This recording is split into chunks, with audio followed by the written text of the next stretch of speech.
आपसे निवेदन है कि सर्वप्रथम डेरगांव असम के राष्ट्रीय साइबर फॉरेंसिक प्रयोगशाला उत्तर पूर्व का ई लोकार्पण करें।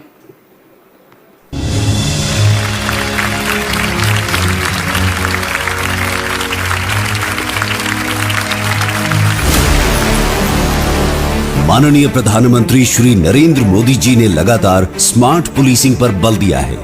इसी से प्रेरित होकर माननीय केंद्रीय गृह मंत्री श्री अमित शाह जी ने पुलिस की अपराध जांच प्रक्रिया को आधुनिक एवं प्रभावी बनाने के लिए एनसीएफएल दिल्ली की तरह देश के अन्य हिस्सों में भी डिजिटल फोरेंसिक प्रयोगशालाएं स्थापित करने का निर्देश दिया। इसी कड़ी में I4C गृह मंत्रालय द्वारा पूर्वोत्तर राज्यों की पुलिस की जांच प्रक्रिया को प्रभावी बनाने एवं क्षमता निर्माण के लिए असम के गोलाघाट जिले में स्थित लसित बोरफुकन पुलिस अकादमी में एक डिजिटल जांच सहायता केंद्र की स्थापना की गई है, जिसमें network forensics, mobile forensics, disk forensics, dark web और malware analysis, media forensics, damaged media data recovery, OSINT, crypto investigation जैसी अत्याधुनिक सेवाएं मौजूद हैं। इस प्रयोगशाला की स्थापना भारत सरकार के विकसित भारत संकल्पना का एक अंग है, जो उत्तर पूर्व के सभी 8 राज्यों के पुलिस अधिकारियों को अपराध अनुसंधान के नवीनतम विधियों में प्रशिक्षित भी करेगा। सभी 8 उत्तर पूर्वी राज्यों के पुलिस प्रतिनिधि इस प्रयोगशाला में कार्यरत होंगे। आने वाले समय में ये केंद्र पूरे देश में एक आधुनिकतम डिजिटल इन्वेस्टिगेशन केंद्र के रूप में स्मार्ट पुलिसिंग की संकल्पना को साकार करेगा। धन्यवाद महोदय।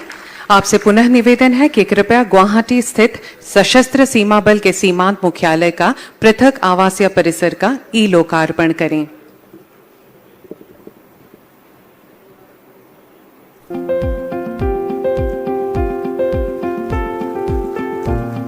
श्री अमित शाह जी, माननीय गृह एवं सहकारिता मंत्री, भारत सरकार के दूरदर्शी विजन के अनुरूप सुरक्षा बलों के जवानों और उनके परिवारों के लिए गुवाहाटी में टाइप 2 श्रेणी के 200 पृथक पारिवारिक आवासीय परियोजना का निर्माण 56.02 करोड़ की स्वीकृति से पूर्ण किया गया है।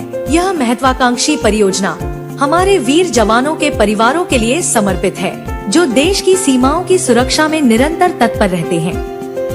इसके माध्यम से दुर्गम और सीमावर्ती क्षेत्रों में स्थित सीमा चौकियों में तैनात जवानों के परिजनों को गुणवत्तापूर्ण एवं समग्र शैक्षणिक तथा चिकित्सा सुविधाएं उपलब्ध हो सकेंगी।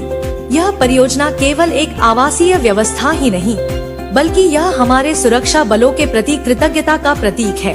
यह न केवल भौतिक सुविधा प्रदान करती है, बल्कि उनके परिवारों के सामाजिक, मानसिक और शैक्षणिक विकास की नींव भी रखती है। धन्यवाद महोदय। अब ITBP की 33वीं वाहिनी होनापुर असम का 360 जवान बैरक, अधिकारी मेस एवं 10 बिस्तर युक्त अस्पताल का ई लोकार्पण करने के लिए माननीय केंद्रीय मंत्री श्री अमित शाह जी से पुनः निवेदन करती हूं।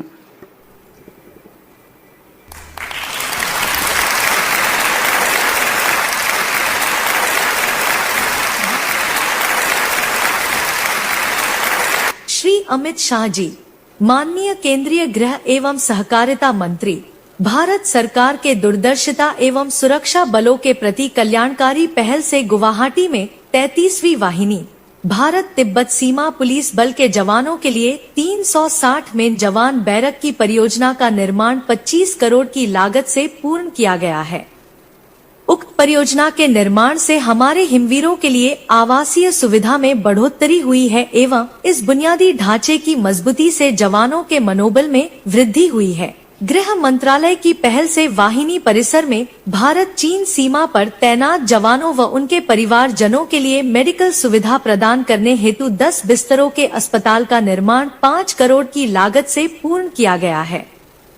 33वीं वाहिनी में तैनात अधिकारियों व पूर्वोत्तर राज्यों में पदस्थ अन्य अधिकारियों को आवासीय सुविधा प्रदान करने हेतु नव निर्मित अधिकारी मेस का निर्माण 4 करोड़ की लागत से पूर्ण किया गया है। इन भवनों के निर्माण से जवानों को मूलभूत सुविधाएं प्रदान की जा सकेंगी एवं ITBP के आधुनिकीकरण के लक्ष्य को हासिल करने में भी मदद मिलेगी। उपरोक्त सभी महत्वाकांक्षी और कल्याणकारी परियोजनाएं की स्वीकृति के लिए महानिदेशक भारत तिब्बत सीमा पुलिस एवं सभी पदाधिकारी, गृह मंत्रालय, भारत सरकार के बहुत बहुत आभारी है। जय हिंद।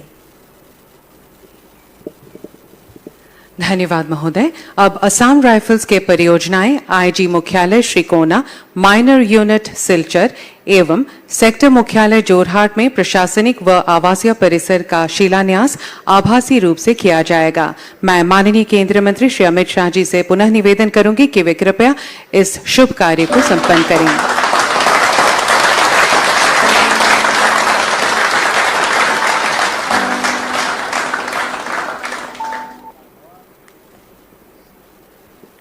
ধন্যবাদ মহোদয়।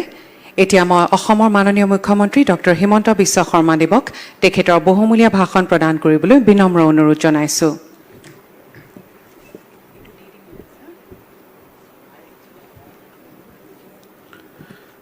ভাৰতৰ সন্মানীয় গৃহমন্ত্ৰী শ্ৰী অমিত শ্বাহ ডাঙৰীয়া, আমাৰ মাজত উপস্থিত অসমৰ সন্মানীয় ৰাজ্যপাল শ্ৰী লক্ষ্মণ প্ৰসাদ আচাৰ্যজী ডাঙৰীয়া, পাঞ্জাবৰ ৰাজ্যপাল আমাৰ সন্মানৰ শ্ৰী কাটাৰিয়া ডাঙৰীয়া, অসমৰ প্ৰাক্তন ৰাজ্যপাল শ্ৰী জগদীশ মুখী ডাঙৰীয়া, আমাৰ মাজত উপস্থিত কেন্দ্ৰীয় চৰকাৰৰ সন্মানীয় মন্ত্ৰী সৰ্বানন্দ সোণোৱাল ডাঙৰীয়া, অসম চৰকাৰৰ মন্ত্ৰী শ্ৰী ৰঞ্জিত কুমাৰ দাস ডাঙৰীয়া, ৰাজ্যৰ মুখ্য সচিবকে আদি কৰি সভাত উপস্থিত সুধী মণ্ডলী আৰু বিধানসভাৰ অধ্যক্ষ শ্ৰী বিশ্বজিৎ দৈমাৰীকে আদি কৰি আজিৰ সভাত উপস্থিত সদাশয় ৰাইজ, আজি অসমৰ বাবে এটা অতি আনন্দৰ দিন। উত্তৰ পূৰ্বাঞ্চলৰ আটাইকেইখন ৰাজ্যৰ ৰাজ্যপাল হিচাপে অসমৰ ৰাজ্যপালগৰাকীয়ে কাৰ্যনিৰ্বাহ কৰিছিল আৰু তাৰ পৰিপ্ৰেক্ষিতত মেঘালয় ৰাজভৱনকে অসম তথা উত্তৰ পূৰ্বৰ ৰাজভৱন হিচাপে গণ্য কৰা হৈছিল। 1980 চনত প্ৰথমবাৰৰ বাবে গুৱাহাটীত ৰাজভৱন স্থাপন কৰা হৈছিল, কিন্তু এই ৰাজভৱন এক প্ৰকাৰ ৰাজ্যপালৰ কেম্প অফিচ ৰূপেহে ব্যৱহাৰ কৰা হৈছিল। তদানীন্তন ৰাজ্যপাল শ্ৰী LP সিঙে 1980 চনৰ 19 অক্টোবৰত গুৱাহাটী ৰাজভৱনৰ শুভ উদ্বোধন কৰি ভৱনটোত প্ৰৱেশ কৰিছিল।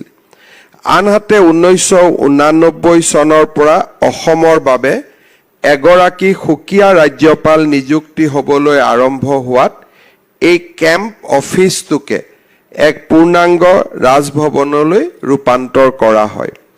সময়ৰ সোঁতত এই ৰাজভৱনত বিভিন্ন ধৰণৰ নতুন অনুষ্ঠান সংযোজিত কৰিলেও মূল ৰাজভৱনটোক আমি সংশোধন কৰাৰ বাবে ব্যৱস্থা হাতত লোৱা নাছিলোঁ আৰু তাৰ ফলত এক প্ৰকাৰ অসমৰ ৰাজ্যপালৰ কাম কৰাৰ কাৰণে যি সুবিধাৰ প্ৰয়োজন সেই সুবিধাৰ যথেষ্ট অসুবিধা হৈছিলে আৰু অসমৰ ৰাজভৱন বা ৰাজ্যপালৰ যি এক প্ৰকাৰ ক'ব গ'লে প্ৰতিষ্ঠা, সেই প্ৰতিষ্ঠাটো কৰবাত নহয় কৰবাত প্ৰশ্নবোধক চিনো আহি পৰিছিল।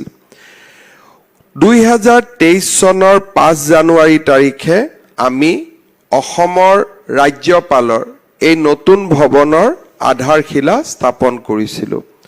তদানীন্তন ৰাজ্যপাল জগদীশ মুখী আৰু আজিৰ পাঞ্জাবৰ ৰাজ্যপাল শ্ৰী কাটাৰিয়া ডাঙৰীয়াই এই ৰাজভৱন নিৰ্মাণৰ সময়ত তেখেতসকলৰ বহুমূলীয়া পৰামৰ্শৰে আমাৰ নিৰ্মাণ কাৰ্য শৃংখলাবদ্ধভাৱে আগবঢ়াই নিয়াত সহায় কৰিছিল।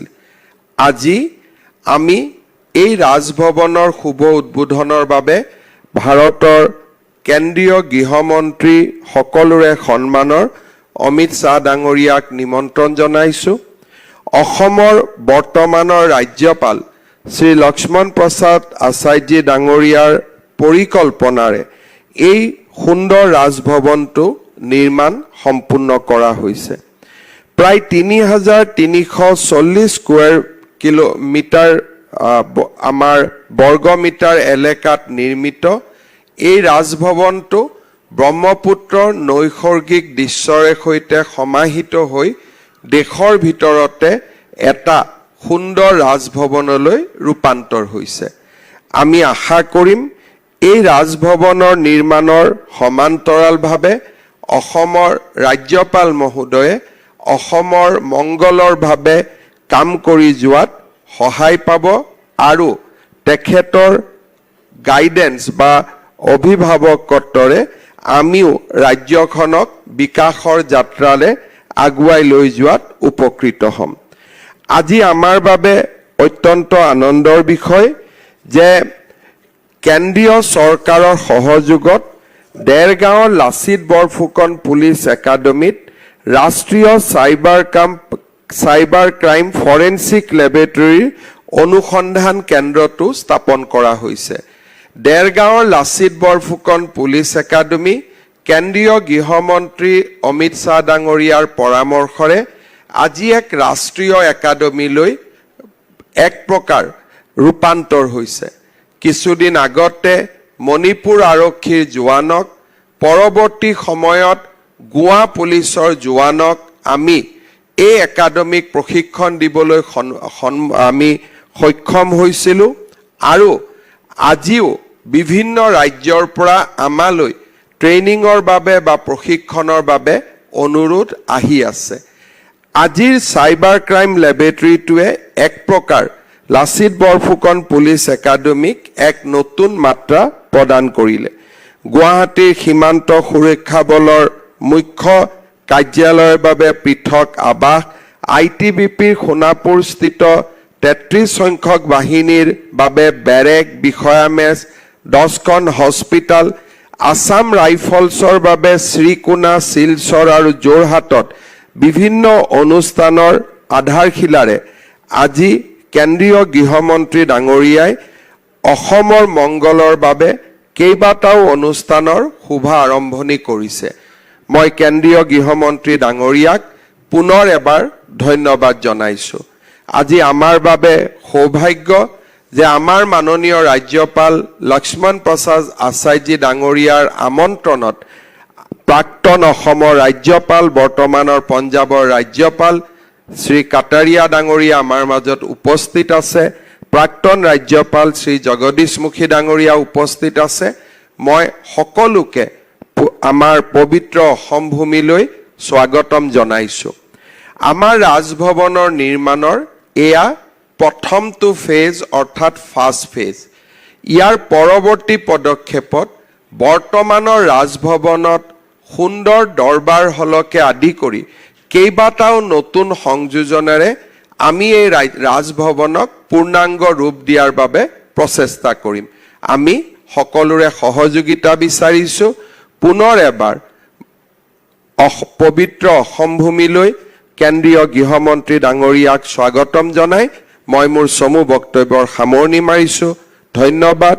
জয় হিন্দ, বন্দে মাতৰম। ধন্যবাদ মহাশয়।